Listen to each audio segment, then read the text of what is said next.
حب الوطن من الایمان.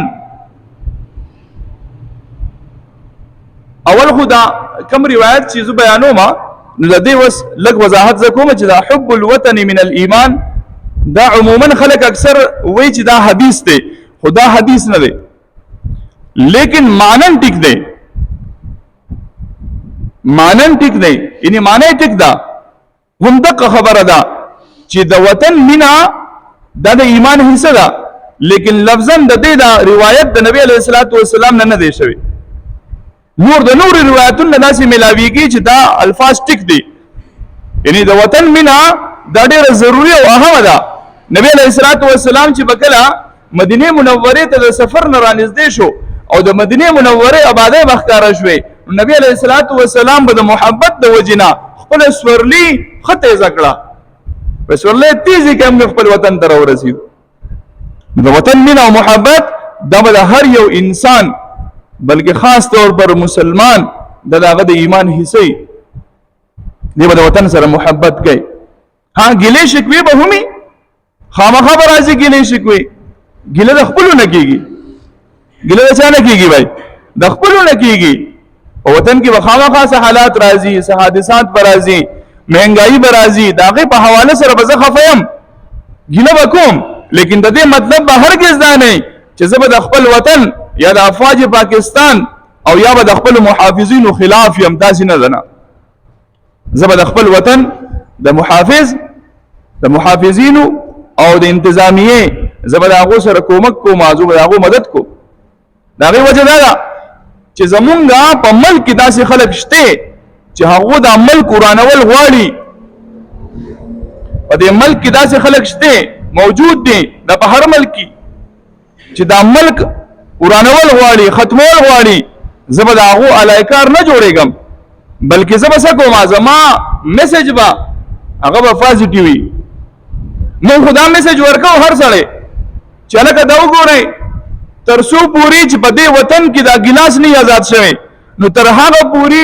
دا وطن نه آزادېږي. دا غلط امیج ښیي ته دنیا ته، ته غلط تصویر ښیي دنیا ته، دنیا ته دا تصویر وښیه که نه زمونږ الحمدلله د هر دکان مخې ته، د هر کور مخې ته، په هره کوڅه کې، په هر ځای کې خلکو د ثواب دپاره اوبه لګولي. ته پازیټیو میسج ولې نه ښیي چې ته نیګیټیو میسج ښیي؟ او بھائی دا ګلاس وې صرف د دې لپاره تړلی دی چې څوک یې وی نصیب بیا هیر نه کې هغه ځای کې د غلا دا کنسپټ ختم کا. ته ولې د غلا دا خبرې کې پار ځای کې؟ دا ګلاس د غلا په تور نه تړلی چې دا خلک پټوي، دا په دې تور تړلی دی چې دا دلته موجودي په دې ځای ته اوبه وڅښه، هسې نه ته یې ویسې او په هغه ځای درنه بیا پاتې شي، هیر درنه نه شي. به ګلاس څوک څه کوي؟ او بھائی تاسو کې څوک چې داسې لیدلي ګلاس پټوي؟ ما خو نه دي لیدلي. دا اوس دا خبره چا راویستې ده؟ د هغه خلکو راویستې ده کوم چې زما د وطن خلاف لګیا دي، څوک چې زما وطن بدنامول غواړي. نه دا چا چې ګلاس ایښودی دی ته خو د هغه تعریف هم لږ وکړه که نه. دا زموږ دا پریس کلب دی که نه، ملاکنډ پریس کلب، الحمدلله زموږ د علاقې مسایل چې کوم دی په ښایسته طریقه باندې دا زموږ دا کوم چې د اخبار والدي او دا کوم چې ریپورټران دي دو په ښایسته طریقه باندې الحمدلله زموږ مسایل مخکې بوځي. په یو کلیک باندې زموږ مسلې چې کوم دی هغه اعلی حکامو ته رسوي. پکار ده چې موږ دوی اپریشیټ کو که نه، دوی شکریا ادا کو چې بھائی تاسو دومره ښکلی او ښایسته کار کوئ. موږ دا مسله بیان کړې او تاسو خبر رسولي، دا ښکلې خبره ده. نو ما ولیده د ملاکنډ پریس کلب مخې ته ښایسته ښکلی یخ کولر پروت دی او د پاسه بې ښکلی د هغه خاورې یا لوښي بې ایښودی دی، د خاورې د لوښي اوبه څونه ښایسته دي. اوس دا به دو خامخا د دې لپاره پیسې ورکړي، کس به مقرر کړي، لاړ شه دا یخ راډکوه دلته پروت دي. ما دې تصویر ویست، تصویر مې دې ویستو، مې دا هم یو ښه روخ دی، پازیټیو میسج دی. ما یو سړي دلته اوبه ایښودې دي، د څه دپاره ایښودي؟ دا ثواب دپاره. بل اوس مې کته هغلته بل ماشاءالله چا ایښودی. مونږ ولې نه ښه خبرې عامې کړو، ښه خبرې خورې کړو. زما وطن دی، زه به ورسره مینه کوم، زه به ورسره محبت کوم. عام طور پر کله چې 14 اگست د اگست میاشت راشي، بیا 14 اگست راشي،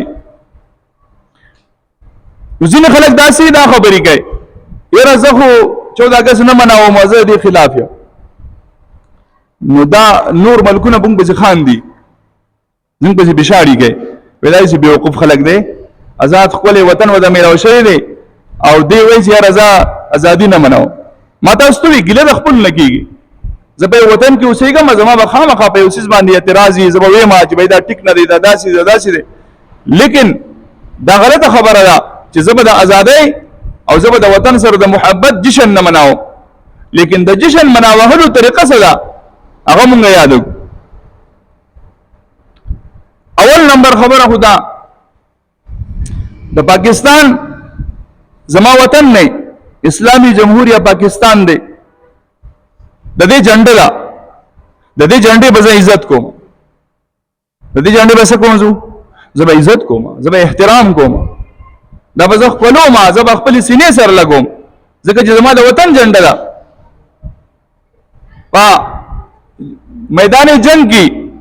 د یو صحابي لاسونه کټ شو که نه یو لاس یې تېوو جنډه دې بل لاس ته واړوله جنډې سره به مینه کې محبت کې دا ستا نشان دی بل لاس ته واړوله بل لاس یې دې کټ کړو دا کم مونډي چې پاتې شو دوانه لاسونه بونډي لاسونه په دې باندې هغه جنډه داسې کلکه کړه او هغه چې کله دې دا سر قلم کو نو بیا د جنډه څنګه غورځېږي بل صحابي راغی راوچته کړه په جنډه باندې صحابه شهیدان شوي دي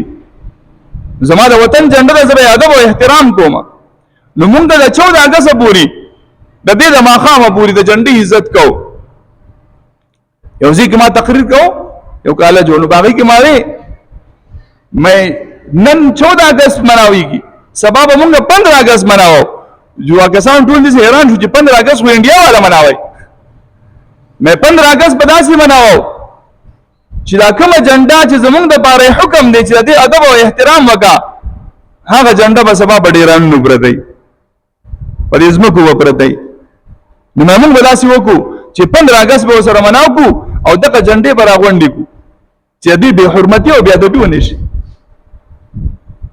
دې بې حرمتي او بې ادبي ونه شي